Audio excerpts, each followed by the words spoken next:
दिल्ली के नरेला इलाके के बाकनेर गांव में एक ऐसी दर्दनाक घटना सामने आई जिसने हर किसी को झकझोर कर रख दिया है। मंगलवार देर शाम एक पिता ने अपने ही 10 साल के मासूम बेटे का गला घोंटकर बेरहमी से उसकी जान ले ली।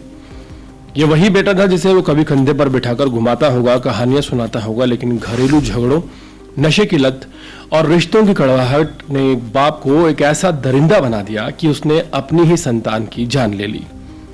मिली जानकारी के मुताबिक आरोपी नरेंद्र की पत्नी कोमल पिछले 1 महीने से बच्चों को लेकर उससे अलग रह रही थी, जिसके पीछे की वजह थी घर में रोज का झगड़ा, मारपीट, शराब के नशे में दी गई जातियां।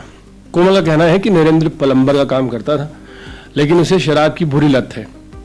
आए दिन वो नशे में धुत होकर बच्चों और पत्नी पर हाथ उठाता। इसी से तंग आकर कोमल अपने दोनों बच्चों को लेकर अलग रहने लगी थी, लेकिन नरेंद्र इस बात को कभी स्वीकार नहीं कर पाया। वो बार बार पत्नी को धमकाता कि सबको मार दूंगा। कोमल ने पुलिस को इसकी शिकायत भी की थी और 3 बार पुलिस को इस बारे में बताया गया, मगर कोई कार्रवाई नहीं हुई। और नतीजा ये हुआ कि मंगलवार को उनका छोटा बेटा वंश, जो 5वीं कक्षा में पढ़ता था, स्कूल से लौटा ही नहीं। काफी देर तक इंतजार करने के बाद जब कोमल उसे खोजने निकली, तब एक अनजान नंबर से उसे फोन आया। दूसरी तरफ नरेंद्र उसका बाप था, जिसने सीधे कह दिया कि उसने अपने बेटे को मार दिया है। ये सुनकर कोमल और उसका परिवार भागे भागे नरेंद्र के घर पहुंचे, जहां वंश का शव मिला। पुलिस की शुरुआती जांच में सामने आया है कि नरेंद्र स्कूल गया था और आइसक्रीम दिलाने के बहाने वंश को अपने साथ ले गया।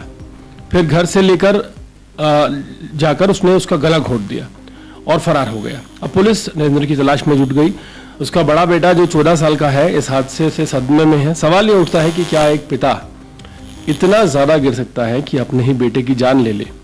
क्या घर के झगड़े इस हद तक बढ़ सकते हैं कि एक मासूम की जिंदगी का अंत कर दे? और क्या पुलिस की लापरवाही ने इस बच्चे की जान ले ली? पति पत्नी के बीच के झगड़े अब सिर्फ 2 लोगों के बीच के नहीं रह जाते। जब बात बच्चों पर असर डालने लगे तो मामला सिर्फ घरेलू नहीं, सामाजिक और नैतिक जिम्मेदारी का हो जाता है। आज वंश इस दुनिया में नहीं है, लेकिन उसकी मौत कई सवाल छोड़ गई है।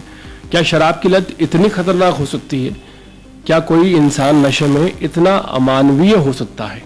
और क्या हम इस टूटते बिखरते परिवारों को समय रहते नहीं संभाल सकते या संभाल सकते हैं? यह हादसा सिर्फ एक बच्चे की मौत नहीं, यह उस बचपन की मौत है जो अपने माँ बाप के बीच फंसा था।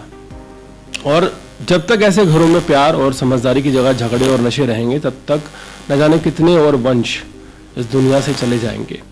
सवाल बड़ा यह है कि जो घरेलू झगड़े हैं वो बच्चों की जिंदगियों पर असर डाल रहे हैं, और ये वाकई बहुत बड़ा चिंतनीय विषय है।